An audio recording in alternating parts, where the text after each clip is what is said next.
মিস্ত্রি, হ্যাঁ বলো। বলছি এটা কি? এটা আঠা। এটা দিয়ে কি করে?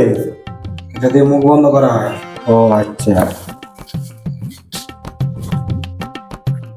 মিস্ত্রি, এখন তাহলে কি কাজ করব? তুমি পাল্লার মুখগুলো মারো।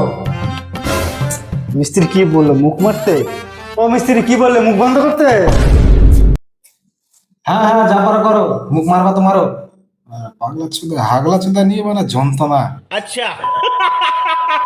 হ্যাঁ হ্যাঁ, ঠিক আছে দাদা, পাঠিয়ে দেবো। ওর হাগলা চোদাটা কি করছে, এখনো হয়নি নাকি ওর? কই গো, মুখ মারা হয় নাই তোমার? হুম হুম, মুহ মাসাড়া। তোমার মুহ? আরে বোকা চোদা লোক, আমি এই সিটের এই মুখ বন্ধ করতে কইছিলাম, এই মুখ গিলা তুমি তোমার মুখ বন্ধ করে পারেছ? এবার কিরম হাগলা চোদা তুমি! বাবা, তুমি কয়দিন তো আর ভাত খা যেত না? হ্যাঁ, মুখটা তো আর খা যেত না, পুটকি দা বেরো, ভাত পুটকি দা। তোমার লোক কোনটা? আবার হুঁ হুঁ চোদায়, আবার হুঁ হুঁ চোদায়।